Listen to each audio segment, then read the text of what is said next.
Welcome back, everybody. This is Athlete Culture. My name's Jay. I'm the head trainer here. And today I have another guest with me. His name's Jake. You guys have heard me talk a lot about him on the channel.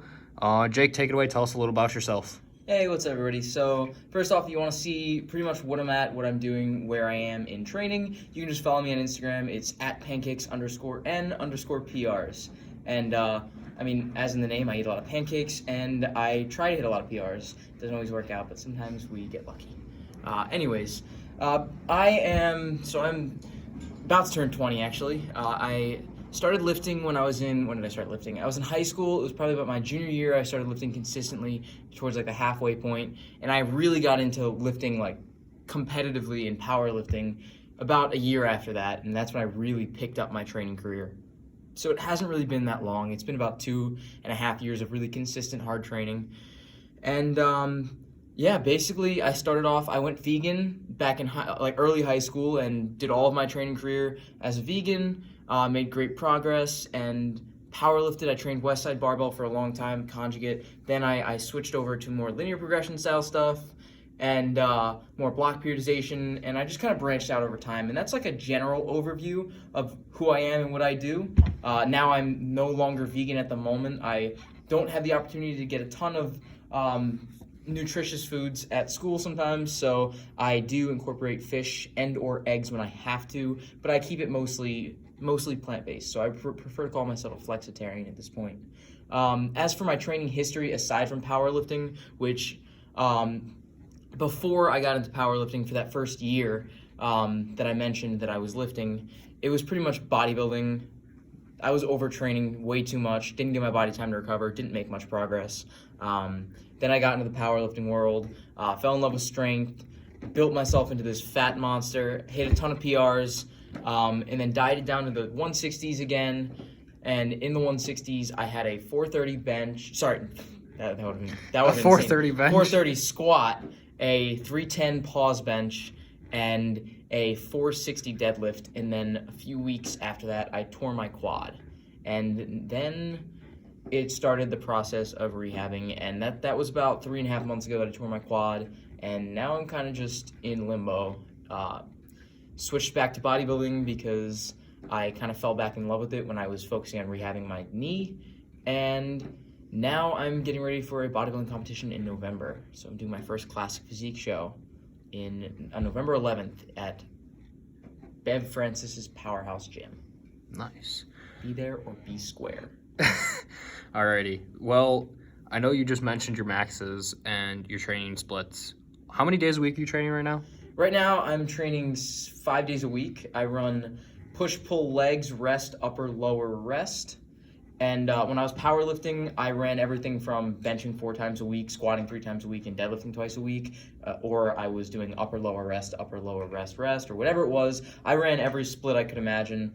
Settled on my favorite being something along the lines of SBD style training when I was powerlifting, where I was doing most of my days. I had at least 2 of the lifts, if not all 3 of them, in the day, and I had my accessories divided throughout the week. Now with bodybuilding, I have the opportunity to kind of space out my training a bit more, and because I'm not focusing on neurological fatigue. So I don't have to manage my central nervous system as much, so I can kind of push it a little bit more and train more often, which has been more enjoyable for me. Yeah, I can definitely see that, because I know when I first started, I was doing more of the bodybuilding stuff too, and you can just train, and you end up overtraining eventually, but you find that balance where it's just like, I can train almost every day and not overtrain myself. Yeah, well, it's like you see it a lot when you work with clients that are in that beginner to intermediary range. Yeah. Advanced range, you start to get to the point where it's like, it's really tricky, and you have to be like, okay, we have to manage volume, we have to manage fatigue, we have to figure out a way to make you push yourself harder than before. It turns into a lot, but right now, since I'm not any crazy advanced guy, I know that I can train at a decent, when I'm not powerlifting, I can train I can train 5 to 6 days a week as long as I manage my volume and make sure I'm getting my sleep and my food. And I recover fine. I keep most of my stuff to straight sets, not many drop sets or cluster sets or all that stuff. And I just really push myself to get more time under tension. And I'm focusing on moving away from heavier lifts. And it's really helped while dieting to manage my fatigue. But I do miss powerlifting. Yeah, it's definitely one of those sports, especially powerlifting, even bodybuilding. Sometimes you get into those sports and they're just like, you get away from them for a little bit, and then you come back to them and you're just like, oh my god, I missed this so much. Yeah. But that's also why I'm happy to be bodybuilding again, because it is what got me into the sport. I mean, I used to watch the Olympia before I even bodybuilded. When I was a kid, I used to watch the Olympia because my dad loved bodybuilding and be like, I want to look like that. And we read comic books and it reinforces it. So when you get back to this, when you go from all heavy lift training, where it's basically just getting yourself better at a lift so you can get stronger at it, and you're not really focusing on putting much size on because you want to stay in a specific weight class, and you got to do this and that and that, and then you just go to saying, hey, train like an animal, make sure you're recovering between sessions, and try and get as big as possible. It's just super refreshing and super fun. Yeah, it's definitely a good change. That's why, like, a lot of my guys, I recommend a week or so deload, and I just kill them a lot with the volume, especially in their deload. It's not to the point where, oh, I'm going to kill them to where their CNS is fried for when they come back, but it's like, it's that nice refreshing, like, oh, I don't have to handle a crazy weight, but I just am working with it type of thing. And it's, I feel like a lot of them, from what I've heard from the guys that I've talked to that I train, they love it. It's just a whole different feel for them. Well, I took a similar approach in terms of what I've been doing is, so when I tore my quad, I ran a crazy bench cycle. I wrote out like, here's my key to benching 315, and I went from 285 to 315 in 6 weeks. 285 touch and go, barely got it. 315 paused, got it clean. And I dropped 20 pounds while doing it, or I dropped 15 pounds while doing it. And I was like, I'm going to run the best bench cycle I've ever written, managed all my fatigue and everything. I didn't have to squat or deadlift because I was focusing on letting, my knee heal, and I was doing all rehab stuff, so nothing was killing me. It was just bench, bench, bench. And by the time I finished that, I was so burnt out from powerlifting. The amount of times I was just, like, everything was go, go, go, go, go. It was always, okay, I need to basically, my mind was constantly on training. I was always thinking about the next heavy day. I was always thinking about, how I could make my technique better. And I got my bench progress, and I finally benched 315. And I benched 315, and then the guy did the all U hands and grabbed it at the top. So I count it in my head, but in reality, when people ask, I tell them my PR is 310 because I did get that the day before with a clean pause. And so I got my big PR. Was super happy with it. And I was just burnt out from powerlifting in the end. So I was like, I'm going to take a break. And it's basically like, I'm basically doing a year-long deload. I'm basically going into an off-season where I'm just going to try and build more muscle mass, go up a weight class, and just not focus on being like, here's your heavy lift. This is and that. I can focus on the outside world and still go into the gym and have great sessions. So I feel like that's why people love being able to do those little breaks. For sure. Because it's just mentally, you don't have to think. You just go in and you have a good time. You get a pump, you look at yourself in the mirror, you'd be like, oh, maybe a little bigger than I used to be. Yeah, I definitely feel that because I know when I was cutting, I mean, you see it now. When I first came into the gym, I never looked in the mirror. I hated it. And now you can't get me away from a mirror after all the splits and everything that I've done. I'm in the same boat. When I was in my fluffy stage for powerlifting, I got up to 190 pounds, and I was like, screw it. Like, I'm not happy like this. I feel gross. Like, finally I just dieted down. Now I'm always looking in the mirror. It's a little too much sometimes, if I'm being honest. But let's face it, when you work this hard, you know it. You did it. Oh, yeah. When you work this hard and you get your results, it's not fair to, tell someone, oh, you're being narcissistic for looking in a mirror. It's like, no, I trained, dieted, and killed myself for 8 months to get to this position. I earned the mirror. Yeah, I definitely feel that. I know a lot of people that I've talked to, like I say, oh, I literally stood in front of the mirror 30 minutes before my shower, or after my workout, I literally posed for 30 minutes. And they're like, well, you deserve it. You earned it. It's a reward. And I go, you're not wrong, but at the same time, I feel that because of how much I've done to get there. Mm-hmm. And it's just like, after you get there, it's like, wow, I'm finally here. And then 30 seconds later, all right, new goals. Yeah.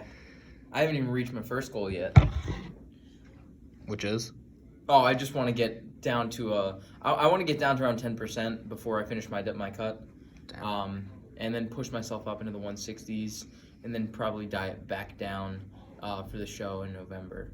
I just want to get myself to a point where I can up my calories a bit and start trying to put some more size back onto my legs, because even though I'm getting back into training them now. It's not super heavy, but they're starting to come back in fullness a little bit. I still have 3 inches of mass to gain back on my quads.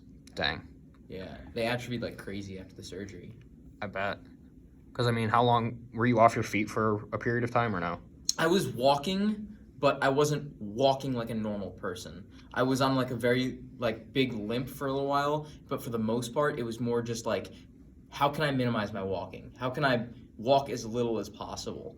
And it just turned into like, okay, the only movement and exercise my legs are getting is me walking from my dorm to class and staying down in that portion of campus for as long as possible and then back up at the end of the day. And because of that, it's just like you're not only is you're walking down to basically a quarter of what it used to be, but you're not training heavy. Like, think about it, during a training cycle, I'd have 365 plus on my back 2 times a week, pretty much every week for the last half of the cycle. Yeah, I remember that. One day, weren't you doing like... I did 365 for 6 sets of 6, and then immediately dropped into deadlifts after that. Yeah. That was like my hypertrophy for my work for my legs was always crazy because they were such a big lagging point for me. So to go from all of that to nothing for 3 months and being barely moving, barely walking, like your legs can't maintain their size. Yeah. I definitely feel that because when I was in the hospital a few years back with everything happening with my eyes, I came out of the hospital and I couldn't even jump. Yeah. Like, your legs just lose all, like... I can't jump. Dang. But that's just because any really hard snapping movement on my legs could really just... Well, yeah, you're still rehabbing fully. Yeah. But I'm curious to see where it goes Me after too. you come back from rehab. I don't think I care as much anymore about squatting 500 pounds. I was super excited about it. I was getting really close to like that. I was getting ready to squat 450 at the end of that training cycle, and I was like, 500's right nearby. Now I just miss having big legs. I mean, you definitely adopted back into that bodybuilding standpoint and mindset, that's for sure. Yeah, I think it's the only way you can really cope with the injury, you know? Yeah. If you lose all your strength and you obsess over powerlifting, you'll just get depressed.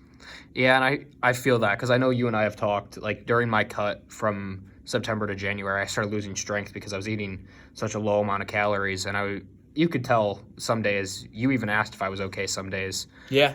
And I was just like, well, I'm down because my numbers aren't where I want them to be, lifts aren't looking as good as I want them to be, and then we talked about it, and we were just like, get big. Yeah. Just up your hypertrophy. And that's what I'm doing. I mean, I dieted out of the 8 months. The first 5 months of it, I mean, obviously it's what I'm doing, we just talked about it, but out of the first 5 months I was able to maintain my strength because I was at such a high body fat and I took the cut so slow.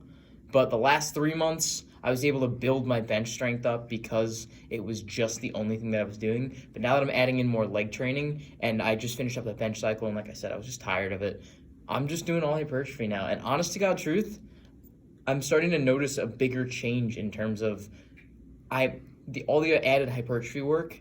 I just feel like, not that I was experiencing muscle wasting before, but, and now this is going to be an unpopular opinion. There are a lot of people who understand it. John Meadows, Greg Doucette, Alexander Leonidas, some bigger name guys in the fitness industry that understand it and talk a lot about it. But there is a potential to build muscle mass while you're in a deficit. And I, honest to God truth, feel like I've put on a pound or two since I've switched to hypertrophy training. Yeah. Which is probably just because of the fact that it's a new stimulus, so my body reacted. Yeah.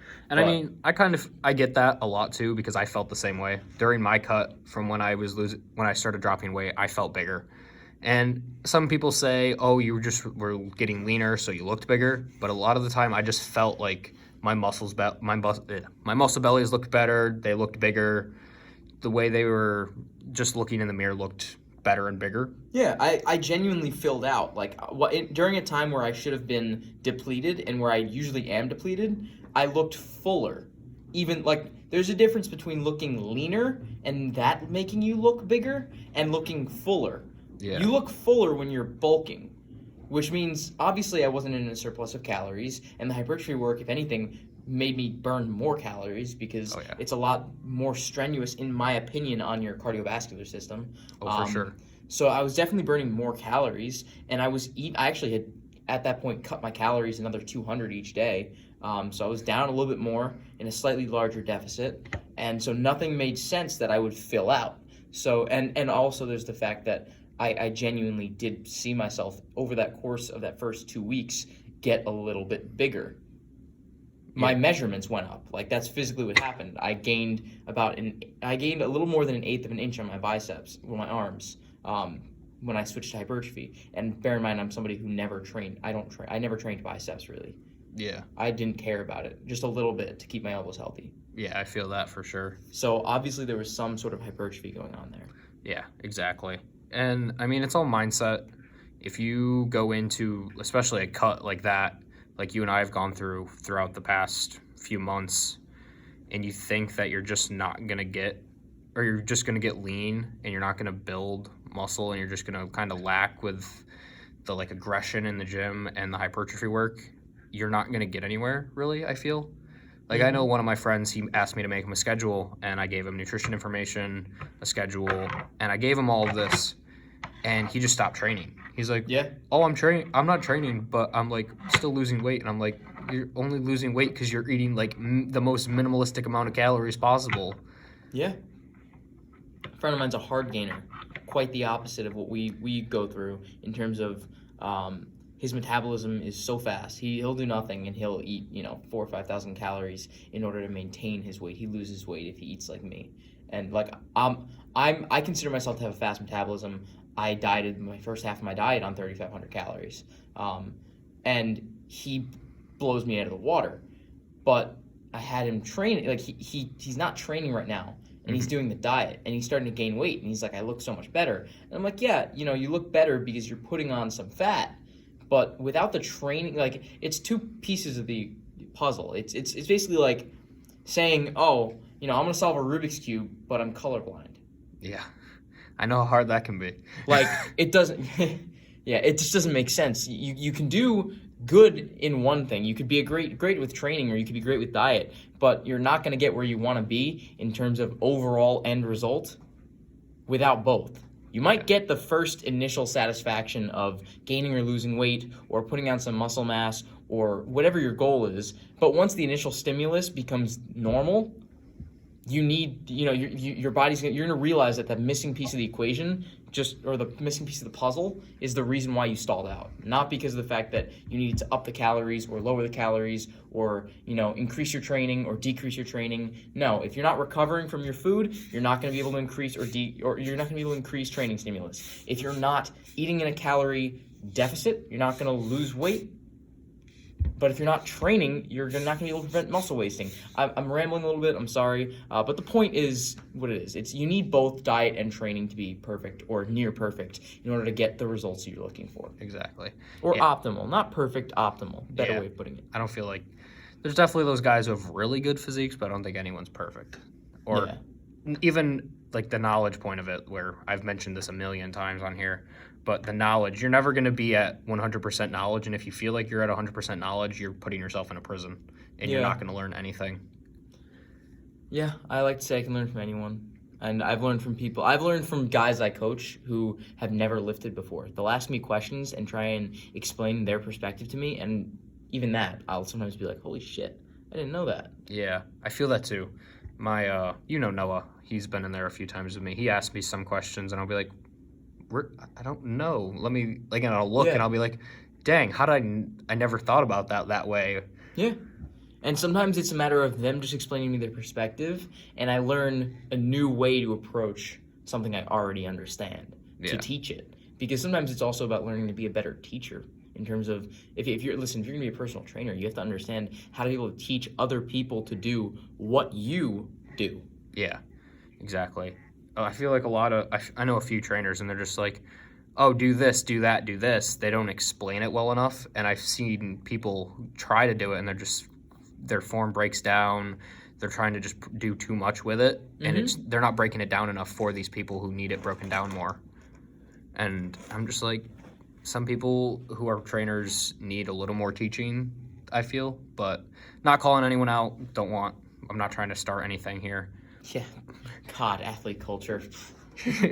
Sorry, not trying to call anybody out, but what about Team Pancakes over there? I'm kidding with you. I'm kidding. Yeah, I know. But no, I feel like that's really a good point, especially especially the knowledge standpoint, and just learning more and being able to balance everything and being able to balance the difference between your fitness and your eating. And if you learn that balance, you'll make extremely good progress. For sure, for sure. But, so let's see. I know we've covered a few things already, but I want to know, I know you said you're calling yourself a flexitarian right now because you started incorporating some fish and eggs when needed. How's your body handling that? It's interesting. It's definitely interesting. So I have a stomach issue called IBS. I refrain from calling it a disease most of the time because I don't have IBD, which is like Crohn's or colitis, but I also have basically an irreversible, I don't know what to call it. It's basically what it means is I have a lot of stomach problems and intolerances and resistances to specific foods, and I have trigger foods and things like that. So my diet has in general been very, very limited in terms of I have a bit of an exclusionary diet just because of that. Like I haven't eaten any dairy since it's been 11 years I think since I've eaten dairy. So what is that, like 2009, maybe 9 years? I don't know, 2011, somewhere around there. Since like middle school, I haven't eaten dairy and a few other things. But so I went vegan because of the fact that I wanted to try and be healthier, and then I went back just because of the fact that I started to feel my energy levels dip because the quality of vegan food we have at school is so low. Yeah. And I can get a lot of vegetables in, but if I can get a lot of vegetables in, but I can't get any, healthy fats in, there go my ability to get my omega-3s and omega-6s. Or if I can't get much protein sources in, and everything that has protein in it is like deep fried here for some odd reason, because they can't serve grilled seitan for some reason. So I need to be able to branch out, and it helped a lot when it came to incorporating fish. And the eggs I haven't really done a ton of. I've done things that have eggs in them, but I haven't really done any straight eggs yet. Yeah. So I'm interested about that, and my stomach's been actually pretty good on it.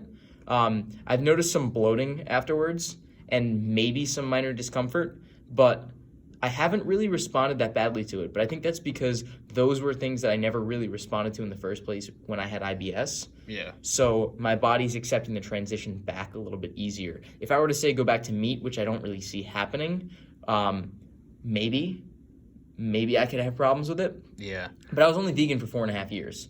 So it's not like the Only. process of going back is somebody who maybe did it for 10 years and is like, doubled over when they have a bite of chicken. Yeah. No. I definitely feel that because I was vegetarian for a few months here when I first started coming to school.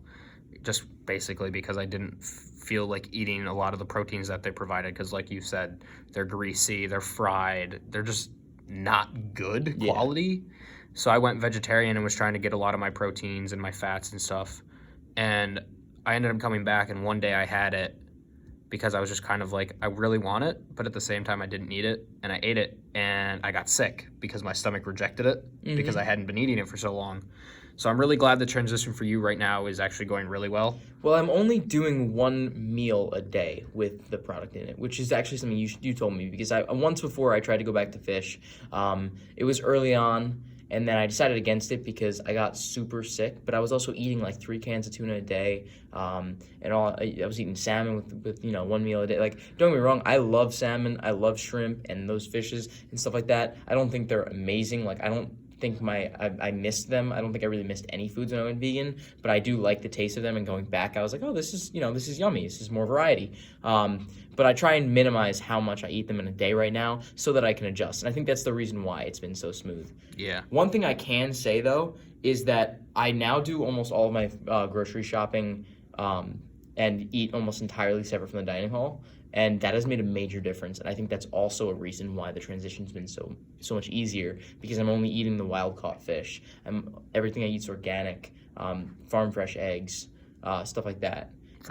So that's definitely helpful. It's expensive, and I'm definitely spending more money, but thankfully we have coaching businesses that definitely make they provide some extra income. That combined with a job on campus, and I'm doing okay.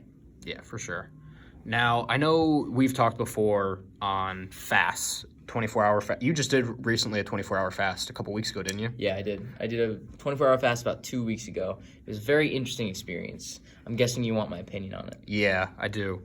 Yeah, so here's the thing. I think fasting for long periods of time is freaking fantastic. I think there's so much research out there that does state that it has amazing effects in so many ways with digestion. There's metabolic effects that I don't really even understand, and there are tons of things that I just choose not to read into because it seems, when you see that the studies are leading that something is beneficial for a large majority of people, you don't always need to do a ton of research as much as just try it out and see how you feel. Yeah. So that's what my thing was. I started trying it out. I did once a week, a 20-hour fast. And I actually really, really liked it. My energy levels went up because I was eating such a high level of calories in one meal that usually at the start of my week, because of the fact that the weekends end up being a larger deficit for me just because of how much I'm running around and my TDEE goes up. Yeah. So it made it feel like I went into Monday with a ton of energy. So I was super happy about that. And I never noticed it because my weekends are so busy. So I didn't even notice the fast until the end of the day. And I was like, cool. Like, Sunday I'm running around doing client work, talking to clients on the phone, doing homework, going back and forth. And all of a sudden I'm like, oh, it's 9 o'clock. It's time to eat. Like, easy. Yeah. And I actually felt fine. Like, my digestive system was great. It didn't really give me any positive digestive health effects. I don't think so, at least. Overall, I had a good experience on it. I didn't have any, it wasn't like, wow, this is the holy grail to weight loss, or wow, this is the holy grail to health. It just felt good. I liked it. I think it might not be optimal for athletes to do it all the time. Maybe every once in a while, try it out, see how you feel. But I think in general, regularly feeding your body with meals is the best way to go because it keeps you satiated, and it also means that, for the most part, we want to maximize muscle protein synthesis. And if you're getting about 2 grams of leucine in each meal, you initiate muscle protein synthesis. Or I think the research says that you ramp up muscle protein synthesis by 20-25%, something like that. So if you're regularly feeding your body meals that contain, protein, fats, and carbs, you can increase the absorption and digestion rate of nutrients, all this stuff, the whole 9 yards, whatever you want to talk about. But you're also initiating muscle protein synthesis more often. So it definitely does have some benefits. And there's also the fact of nutrient timing based on your training, being able to eat before your workout and after your workout, and what you're eating and all that stuff. So being able to spread out your meals, in my opinion, is the most optimal way to feed an athlete. But I think that for the average person,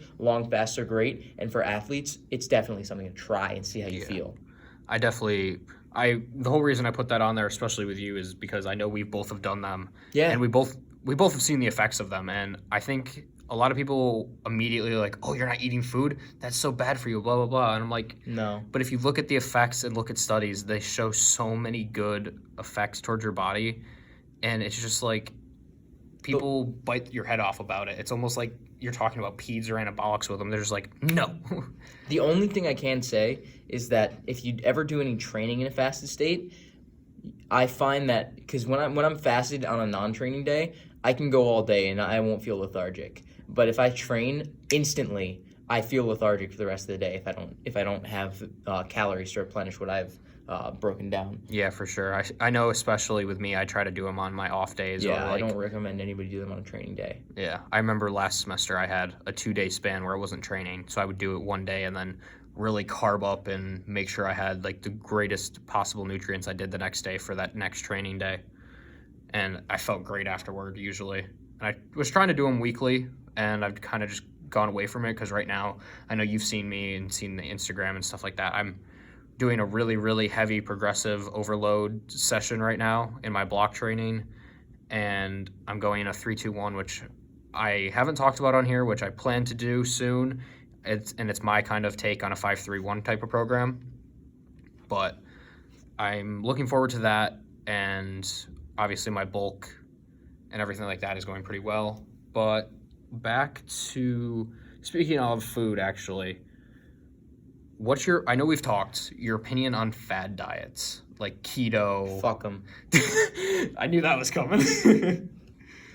I don't care what you're following. You're following the South Beach diet, the Santa Clarita diet. If anybody knows that show, I think they'll laugh. But anyways, if you're following, I don't know, Atkins, I don't think they work. Listen, you want to talk about Weight Watchers? I think it's disordered eating. I think people who track everything that goes into their body are healthier mentally than those who track on Weight Watchers because they don't understand what they're eating. But I'm going to exclude Weight Watchers from this because of the fact that it has achieved a lot of people a healthy amount of weight loss, and it does encourage people to eat healthy foods. So I'm going to exclude Weight Watchers for that reason, but I do have a pretty negative opinion about them because of the fact that they're teaching people to eat within their points, but without teaching them about all the nutrients that are going into their body. They're encouraging you to eat healthy, but they're not teaching you why. Whereas if you're somebody who's excessively tracking, yes, you might consider that a little obsessive, but at least they're understanding what's going into their body. But moving past Weight Watchers, because that is, like I said, its own whole thing. Fad diets are terrible. Most people go on them and end up being extremely restricted. Like, for example, we'll talk about Atkins. It's basically a ketogenic diet that has just enough carbs to keep you out of ketosis. Yeah, it literally. It's basically saying, okay, here's the amount of carbohydrates that you need to get into ketosis.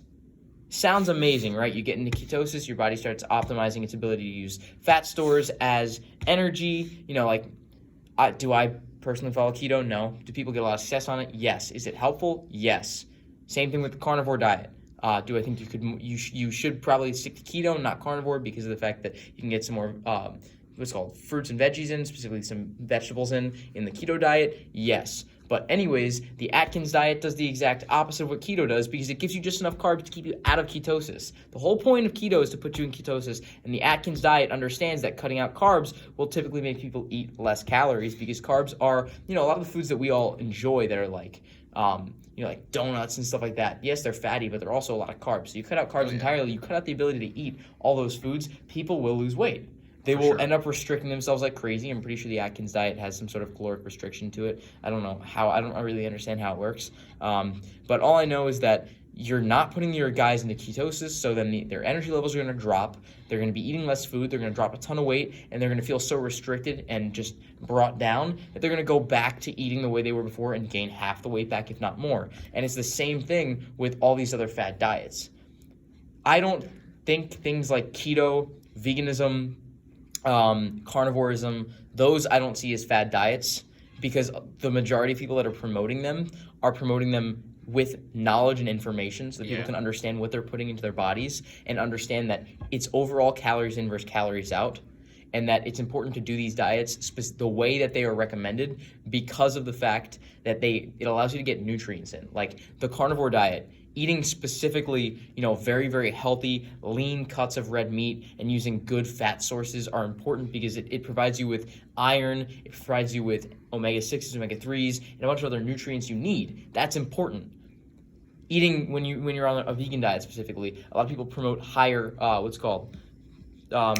fiber, higher fiber intake. Because when you increase fiber intake, there's a lot of plant material that we eat is heavily fiber-based. Mm-hmm. And so having the idea of increasing fiber intake tells you, stay away from some of the processed foods. So that then all of a sudden, you get more plant-based nutrients in them, and you get all these amazing foods. And it's like, so these aren't really fad diets as much as they are lifestyles. Yeah. Whereas fad diets are, Atkins, South Beach, what else? Can you name a few off the top of your head?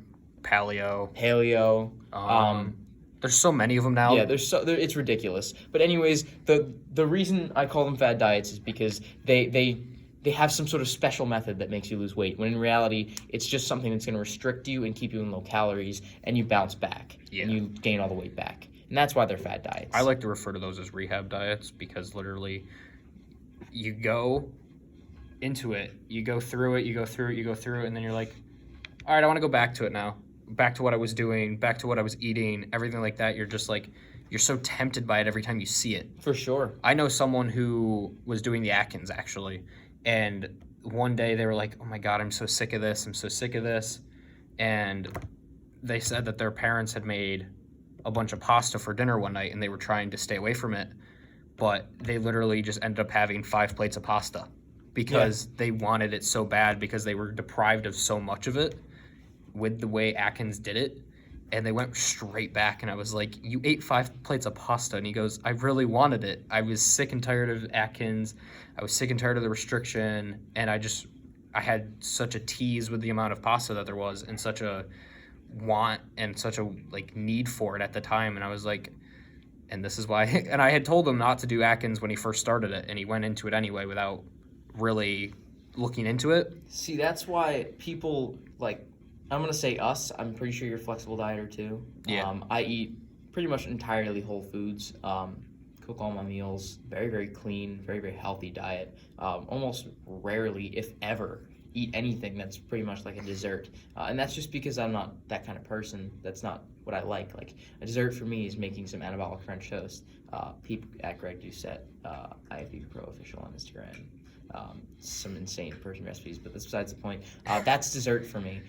So I eat very, very clean, but if I wanted 5 bowls of pasta, I could fit it in my diet. I could fit it, and I could probably still get all my nutrients for the day and still lose weight. Yeah, it's exactly. because flexible dieting allows you to bend to the will of your lifestyle.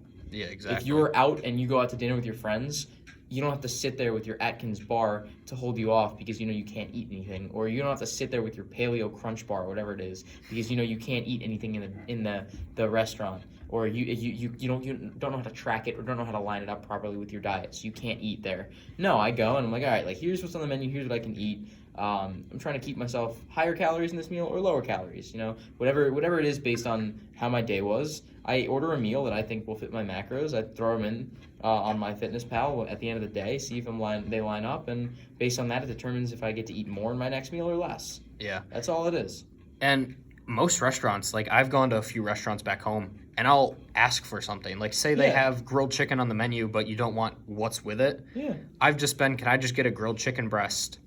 Or 2 grilled chicken breasts with broccoli or the 2 sides that it would normally come with. And they're like, oh yeah, no problem. It comes just like that. It comes how you ask. If you're nice about it, they're most likely going to be like, oh yeah, sure. Yeah, you don't have to order salads. I love salads, so that's a lot of times that I get. But that's just because I love them.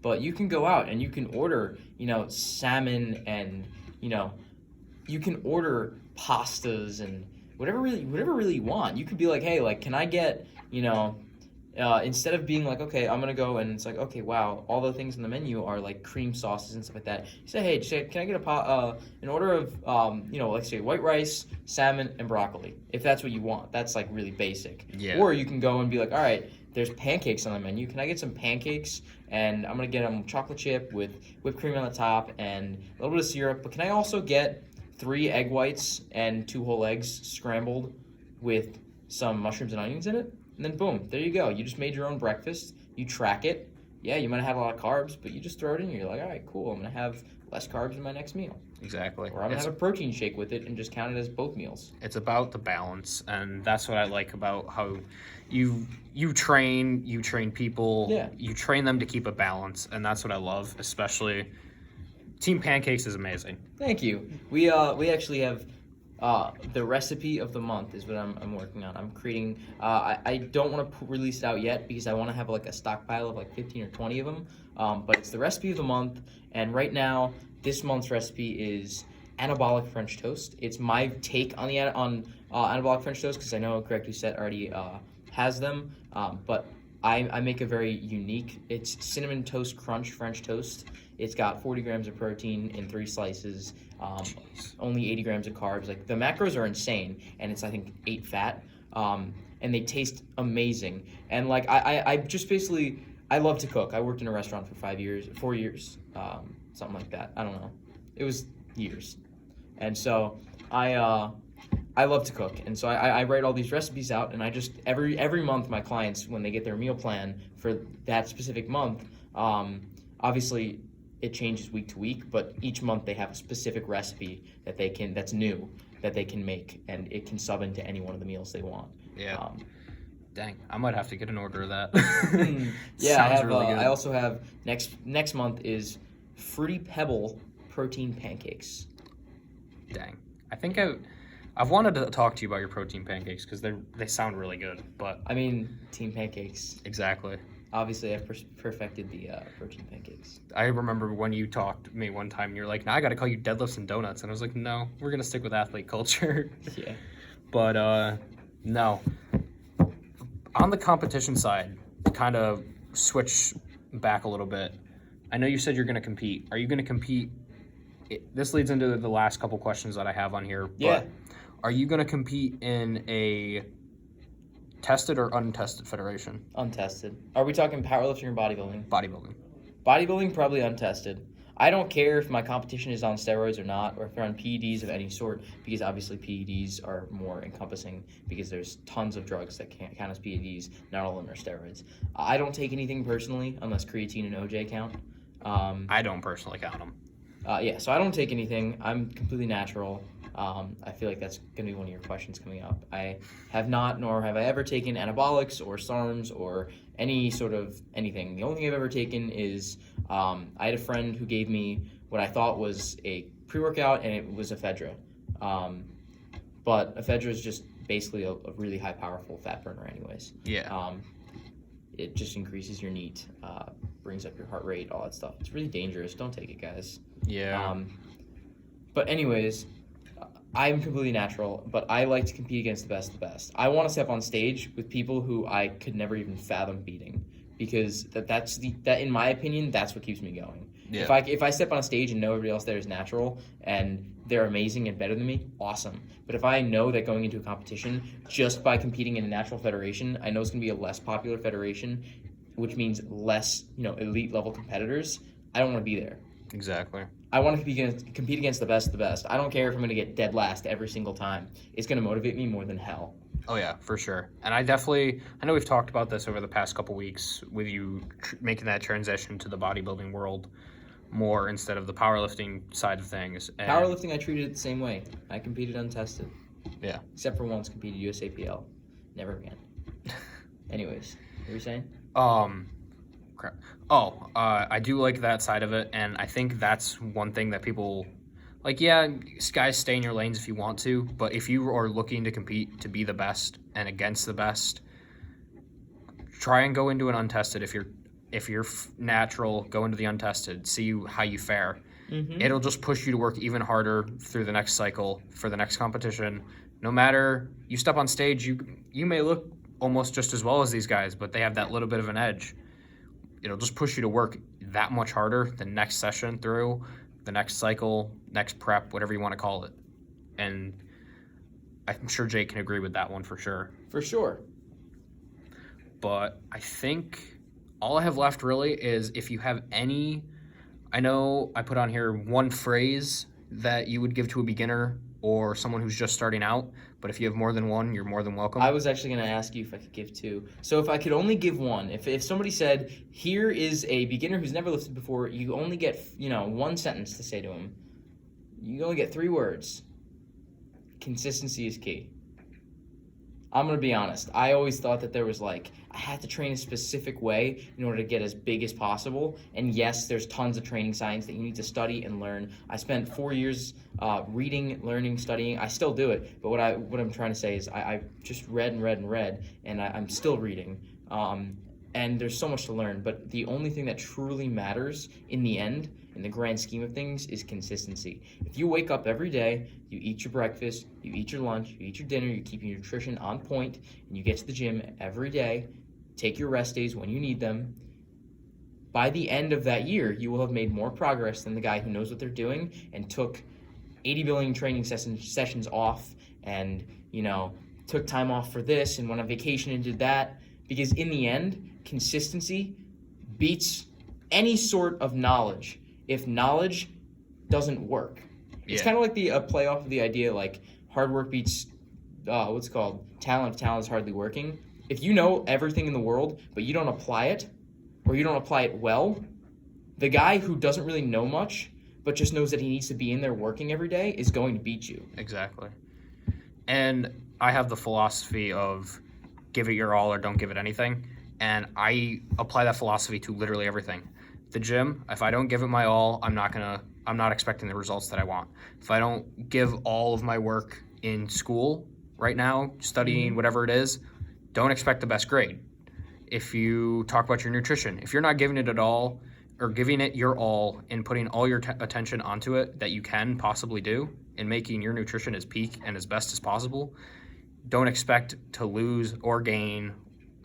Yeah, you may, but it's not going to be as good, and you're not going to be that much higher of a level than you would if you gave everything your all. And yeah, I agree 100%. And I guess that leads well into my second phrase for my previous self or past self or new lifter, whoever. And that is something that I did was every single day I would do one thing to make myself better and one thing to make other people better.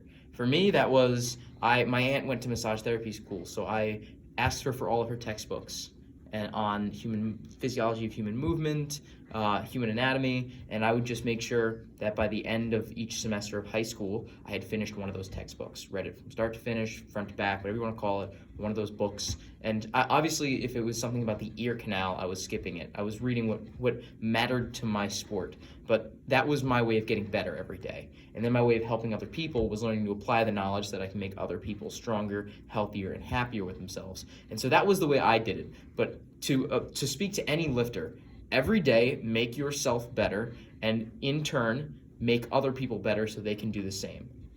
Yeah, and the one thing that I love about that, I've heard you say that so many times, especially on your Instagram. Mind you, great stories. Go follow the guy, please. He said his Instagram at the beginning, and it'll be down in the description for sure. Go follow it. Just check out his stories, check out his posts. The guy's great. But the one thing that I love about that is that doesn't even just apply to the gym. If you're out there in the world and you see someone who's down, or you see someone throughout the day and they just don't seem the way they usually do or something like that, you can do something to make that person happier or feel better or anything like that. And it doesn't just apply to the gym. It doesn't just apply to school, nutrition. It applies to your whole life. Mm-hmm. And that's what I love about it. Doesn't matter who you are. Doesn't matter. You could be an artist. Never in your life ever even had a dream to walk on a treadmill or lift a weight. The phrase, do something for yourself and something for others, or do one thing for yourself and one thing for others each day, that sentence, whatever you want to call it, that motto, whatever, can apply to any facet of life. Exactly. And that's the one thing is, yeah, Jake, you're really knowledgeable, obviously, in the gym. We've heard you talk for this long amount of time. No, it's amazing. We could talk each other's ear off. We've spent hours in the gym talking. I think we both have looked at our time one time and literally said, wow, we've been talking for like a half an hour. We probably should get back to what we were doing. Yeah. But that's the thing. If you guys are so knowledgeable, put it to use. Talk to other people. Your knowledge can help other people get more knowledgeable. And I mentioned this last interview with Seamus. Pick these guys' brains. If you see these guys training other people or training themselves or even just walking around in school or like studying or doing anything in life, walk up to these guys if you've seen them online or you've seen them around. You know what they're capable of. Pick their brains. All of these guys that I'm going to bring on here are more than happy to talk to people, show them their passion, show them their knowledge, and help them through everything. And that's where I've seen my lifting, my life, my nutrition skyrocket. I've talked to all of these guys so much, almost every other day, and just pick their brains as much as I possibly can. I've been fortunate enough to learn from a lot of amazing and talented people and skilled people and knowledgeable people, and I've made tons of connections because of it. And I think every single person that I've spoken to, except for a few here and there who have approached me, I have approached them and cold called them, basically. Been like, hey, they're in the middle of doing their own thing. They're completely minding their own business. And I'm like, hey, I have a question. And then I just pick their brain. I'm like, hey, do you mind if I pick your brain real quick?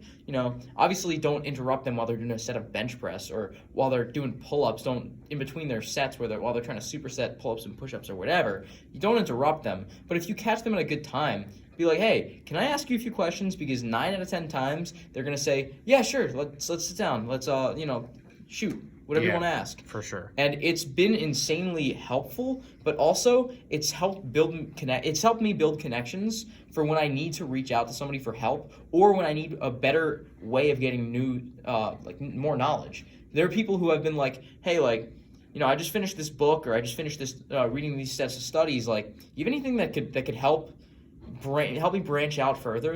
I've never really learned about daily undulating periodization. That seems to be your specialty. What articles are you reading? Who are you watching that's giving you this information? Yeah. Oh, okay. You're watching a lot of, okay, cool. I'll go follow them and I'll go give them a watch. Or you read all these studies from this specific database. Send me the link to the database. Or, oh, this book is amazing. Oh, the Science of Human Period or the Science of Periodization by Dr. Tudor Bumba. It's amazing. I'll give it a read. Exactly. I highly recommend reading that book. I will look it up. It's amazing. And I will listen to it. The only other person I know that's read it was my doctor. Dang. It's amazing. But no, for sure. Like, these guys, I can't stress this enough. If you find the right time and you come and talk to these guys and just ask them questions. Like, I know Jake, even, like, you learn from each other. Like, yeah, I've learned so much from Jake, but like he said earlier when he was talking about how he is transitioning to eating more fish and more eggs here every couple of days or once a meal every day, he came and talked to me about that because he knew I had experience in it. If you know someone has experience doing something or they have more experience in a certain field or a certain type of research, like Dan in the gym, he's a business major. Yeah. If you're looking to start a business and you know this guy's a business major, talk to him, pick his brain. When I started Team Pancakes, the first thing I did was message my buddies from home who are in school for business right now. I was like, hey, how do I get a trademark? Hey, when I'm doing, managing payments, like, what's the best way to go about making the most amount of money without getting any, backlash in doing so? Like what payment methods can I go through that don't charge me as much for every payment that goes through? Like what companies do I go through if I want to make my shirts? All this stuff. All those things I had no freaking clue about. But I went to people who had the experience in it. Obviously, I'm not going to be like, okay, like I'm going to go watch a lifter to find out about business. No, I'm going to go watch a business YouTube channel. Or I'm going to go ask a business major. Like, reach out to people who have experience. Exactly. It doesn't matter if you're starting to try a business, talk to a business major. If you're trying to learn more about how the brain works, talk to a neuroscientist or a psychologist, sociologist, anything like that. If you know someone in the field, try to talk to them, pick their brain, or go watch a YouTube. I can't stress enough how much I started, and I'm sure Jake can attest to this. Start on YouTube. You'll find so many people that know what they're talking about. And actually, I feel like we should probably give like our top 5, each of us, of people for like information in terms of like nutrition and training. Like, if you could just spit out a few names, I'm sure whoever stayed this long obviously wants as much information as possible. Yeah. To watch 52 minutes of us talking and bullshitting. I mean, not bullshitting, it's all information, but still. But yeah, whoever stayed this long definitely wants more information. So let's spew out our top 5. You want to go first? Or you want sure. me to go first? I can go first. So one of the guys, I follow a few strongmen. So I follow Martins Lises, okay, Hafthor Bjornsson, Eddie Hall, and Brian Shaw, just to name a few of the strongmen that I listen to. And then you have like your bodybuilders or your science or your trainers, and that's Athlean X. Yeah, I love Athlean X. That guy, he is so knowledgeable. He's worked with so many good, big names. He's one of the reasons I'm in PT school. Exactly. He's a great person to listen to. There's Catalyst Athletics that I like listening to. I'll have to give them a try.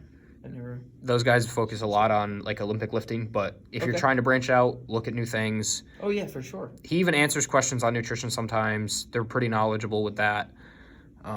If you want to take it away, I can think of a few more.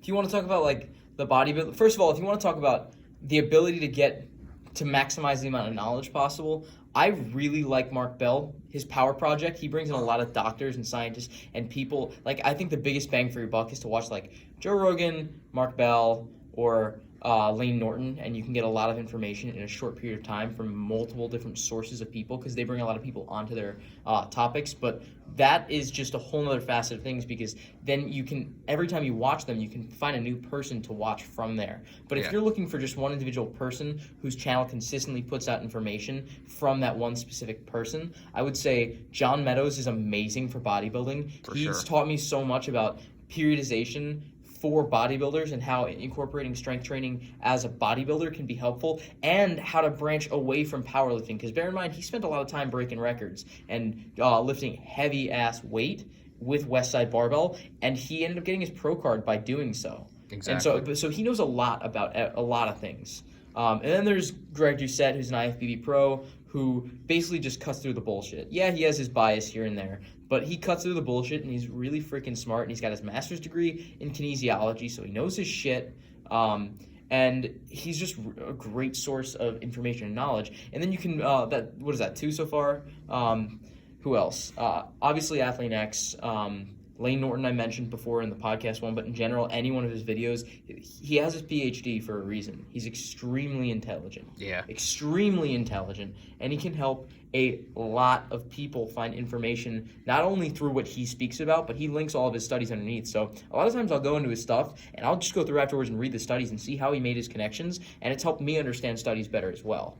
And then you have your guys who are like more entertainment-based, which gets more into guys who are, posting mostly about like competing and, like natty or knots and stuff like that. And for those guys, you can really kind of go anywhere and just, watch videos, have fun, get entertained. And a lot of times you'll find people through there that are fun and that teach you a lot. But those are my top 5, right? That was Mark Bell, Lane Norton, Greg Doucette, John Meadows, and Athlean X. Yeah. And just after you started talking, I thought of a couple more. Stan Efferding. Stan Efferding's fantastic. That man is he's insane. He's there's no words for him. And he's very, very outside of the box. Yeah. Dr. Stuart McGill, anything you find from him, amazing. Fantastic source of information. For sure. We could probably, if we sat here long enough, list over 100 people. Oh, yeah, for sure. But at that point, it's just overkill. I feel like everyone would be gone. Yeah. But anyways, if you've gotten this far, hit him up with a like, hit him up with a comment, hit him up with a subscribe. Comment down below who you think is your favorite YouTuber and where you get the most information from, because who knows, maybe we have someone we can learn from. Maybe you have someone we can learn from, And yeah, thanks for having me, man. No problem. All right, guys, it's been Athlete Culture. I'm Jay. This has been Jake as well. And go follow his Instagram, and I will catch you next time.